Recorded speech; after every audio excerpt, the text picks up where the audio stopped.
Après 8 ans d'attente, Google se lance enfin dans sa première montre connectée avec la Pixel Watch, qui est une montre qui a pas mal de retard. Avant de continuer, sachez que cette vidéo est sponsorisée par O'Clock. Et si je vous disais que vous pouvez obtenir toutes les compétences nécessaires pour devenir développeur web en quelques mois, et même si vous partez de rien. Et c'est possible grâce à l'école O'Clock, qui est bien différente des autres organismes de formation. Je vous en reparle en fin de vidéo. On continue.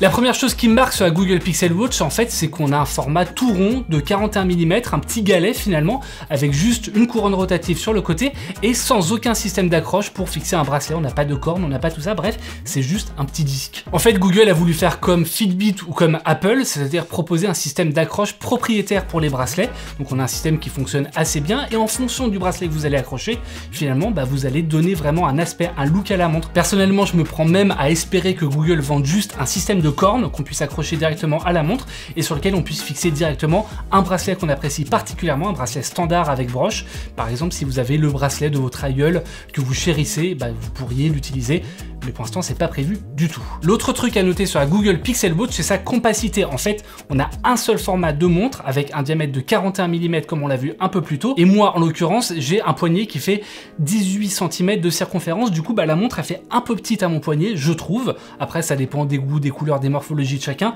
mais j'aurais bien aimé qu'ils fassent comme Apple ou comme Samsung et décliner la montre en deux formats, et en plus ça aurait résolu un autre souci sur lequel on reviendra un petit peu plus tard.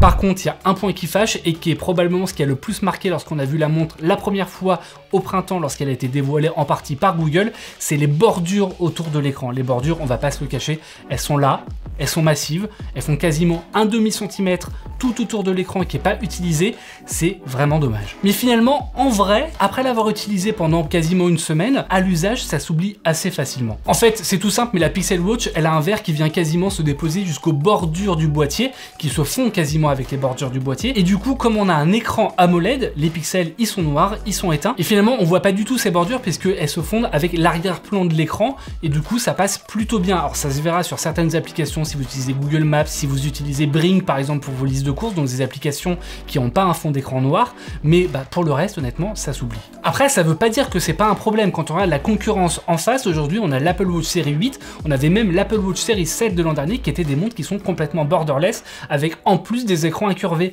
Là, pour le coup, Google, ils ont au moins 2 ans de retard, et on espère vraiment qu'ils vont améliorer les choses sur des prochaines versions.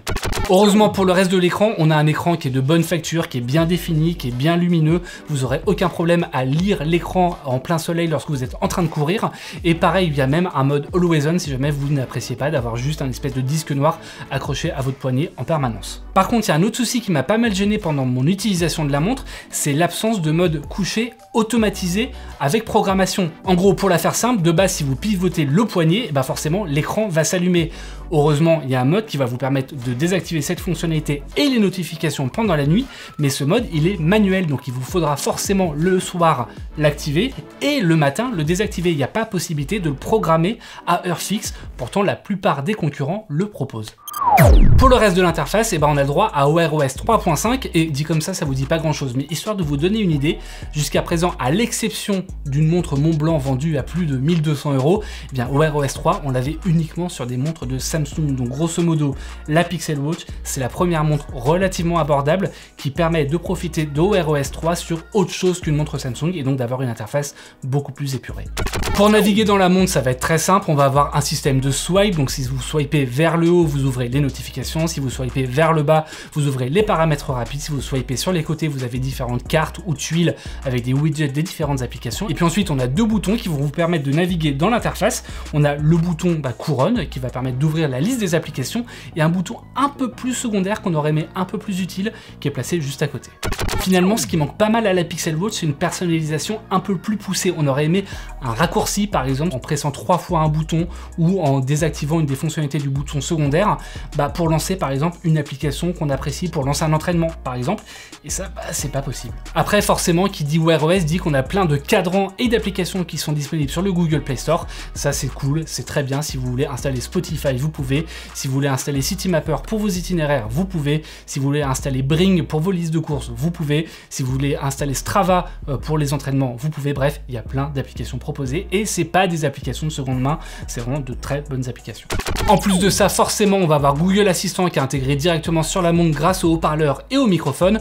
On va avoir également Google Wallet grâce au NFC pour le paiement sans contact si votre carte bancaire est compatible.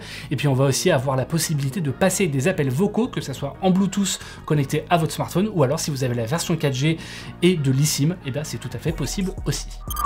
Et du côté de la fluidité, et bien même si on a une puce Samsung Exynos 9110 qui est embarquée et qui date de 2018, honnêtement, ça passe très bien, il n'y a aucun souci de fluidité majeur.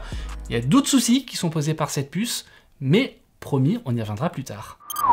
Pour le sport, la Pixel Watch n'est pas qu'une montre Google, c'est aussi une montre Fitbit et ça s'explique très simplement parce qu'en fait, Google a racheté Fitbit l'an dernier et forcément Fitbit a beaucoup participé au développement de cette montre connectée. Du coup, on va pas avoir les applications Google Fit qui sont embarquées sur la montre, on va tout avoir Fitbit pour l'entraînement, on va avoir Fitbit pour l'électrocardiogramme, on va avoir Fitbit pour la mesure de fréquence cardiaque, on va avoir... Ah non, il y a un capteur de SPO2, mais malheureusement il n'est pas utilisé du tout. Ça, on espère que à terme ça soit mis à jour et qu'on puisse mesurer la saturation en oxygène dans le sang sur la montre parce qu'elle le peut, mais pour l'instant elle le propose pas. Du côté des mesures d'entraînement, on a un GPS qui est intégré à la montre et qui fait très bien le boulot. Moi j'ai pu courir plus de 20 km avec la Pixel Watch et honnêtement sur ces 20 km j'ai quasiment les mêmes mesures à 10 ou 20 mètres près au total que sur mon smartphone qui avait Strava embarqué. Donc bref, c'est hyper bon sur les mesures d'entraînement. Donc si vous courez à l'allure, si vous entraînez à une certaine allure, vous l'aurez qui sera bien affiché sur la montre. De ce côté-là, aucun souci. Par contre, si c'est fiable pour le GPS, ça l'est pas du tout pour la fréquence cardiaque malheureusement. Moi, il y a un exemple, j'ai voulu courir un moment pendant 1 heure à 175 battements par minute. Donc je vérifiais que la montre m'indique bien 175 battements par minute, ce qui est une fréquence qui est relativement élevée pour moi, mais que je peux quand même tenir pendant 1 heure, il n'y a pas trop de soucis là-dessus. Le problème, c'est qu'au bout de 20 minutes, j'étais complètement essoufflé, je comprenais pas pourquoi, parce qu'il y avait bien 175 battements par minute qui étaient affichés sur la montre. Et en fait, j'ai compris en rentrant chez moi parce que la ceinture cardiaque de Garmin qu'on utilise comme référence pour nos tests, elle avait mesuré 185 battements par minute. Il y a un écart de 10 battements par minute. Et en fait, la montre de Google, elle a largement tendance à sous-estimer la fréquence cardiaque, ce qui est un souci si jamais vous vous entraînez justement en vous basant sur la fréquence cardiaque pendant vos entraînements. Depuis le début, je vous fais du teasing sur le fait qu'il y a un souci avec la Pixel Watch, c'est son autonomie. En fait, Google communique sur 24 heures d'autonomie. Dans les faits, on n'en est pas très loin, mais ça reste assez limité concrètement. Grosso modo, on va avoir 23 heures d'autonomie avec l'écran Always On et avec des entraînements donc pendant 2 heures avec GPS. En revanche, on va monter à 27 heures si jamais vous vous entraînez pas et si vous n'avez pas le mode Always On. Dans tous les cas, on est à peu près dans le même ordre d'idée. Ce souci, il s'explique déjà par la batterie de seulement 294 mAh qu'on aurait pu corriger avec un boîtier un peu plus gros à l'instar de ce que font Samsung ou Apple. L'autre explication de cette autonomie trop moyenne, c'est justement le processeur Exynos 9110. En fait, c'est le même processeur que celui qui était embarqué sur la première Galaxy Watch en 2018, donc il a déjà 4 ans. Surtout que malheureusement, on peut pas qualifier la charge de la Pixel Watch de rapide puisqu'il vous faudra 1h30 pour passer de 0 à 100%. Donc autant vous le dire tout de suite, vous pourrez pas juste la recharger en prenant votre douche, ça suffira pas. Il vous faut vraiment 1h30 complète pour la recharger entièrement. Du coup, vous aurez pas le choix, il vous faudra la recharger forcément tous les jours, si c'est pas 2 fois par jour, si jamais vous avez pas le temps de la recharger en une fois complètement. Et du coup, ça veut dire quoi? Ça veut dire que pour la plupart des gens, malheureusement, eh bien, il vous faudra la recharger pendant la nuit puisque c'est quand même le moyen le plus commode et du coup vous ne pourrez pas profiter d'une partie des fonctionnalités comme la mesure du sommeil qui est pourtant assez efficace sur la Pixel Watch.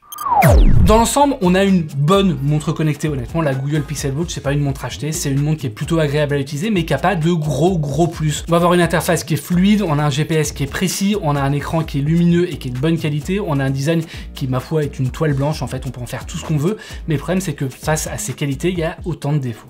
Pour une interface fluide, malheureusement, on va avoir une autonomie qui est trop limitée. Pour un GPS qui va être très précis, malheureusement, on a une fréquence cardiaque qui va pas être précise du tout. Pour un écran de très bonne qualité, malheureusement, on a des bordures qui sont assez effroyables tout autour. Pour un design qui est, ma foi, plutôt élégant, malheureusement, on va pas pouvoir intégrer n'importe quel bracelet dessus puisqu'on a un système propriétaire. Pour une première montre connectée du côté de Google, honnêtement, la Pixel Watch, c'est une montre qui est convenable, qui a un bon premier brouillon et surtout, c'est une montre qui est plein de promesses. Alors, honnêtement, en 2022, on vous la recommande pas forcément face à la concurrence. Les montres de Samsung Samsung, les montres d'Apple, les montres d'autres constructeurs, elles sont bien meilleures, elles ont une meilleure autonomie souvent, elles vont avoir une meilleure interface, elles vont avoir un design qui va être meilleur aussi, mais elle est quand même intrigante et elle nous donne envie de croire que l'an prochain Google pourra corriger ces petits soucis là et proposer peut-être une montre au même prix, parce que là elle est un peu chère, mais qui soit meilleure.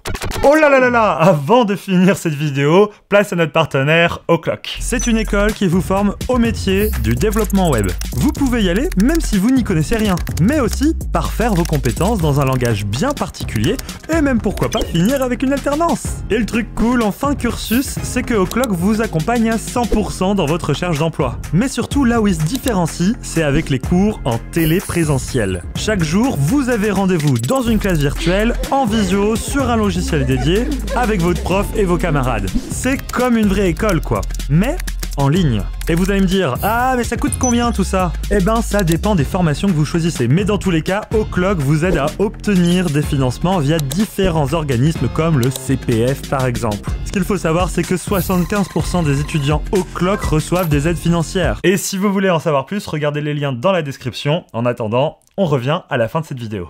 Merci à toutes et à tous d'avoir suivi cette vidéo. N'hésitez pas à jeter un œil dans la description. Il y a le test complet de la Pixel Watch qui est en lien. N'hésitez pas non plus à faire un petit tour du côté de nos réseaux sociaux, que ça soit Twitter, Facebook, Instagram, Twitch, TikTok. On est sur TikTok? Oui. On est sur TikTok. Et moi, je vous fais de gros bisous et je vous dis à très bientôt sur Frandroid.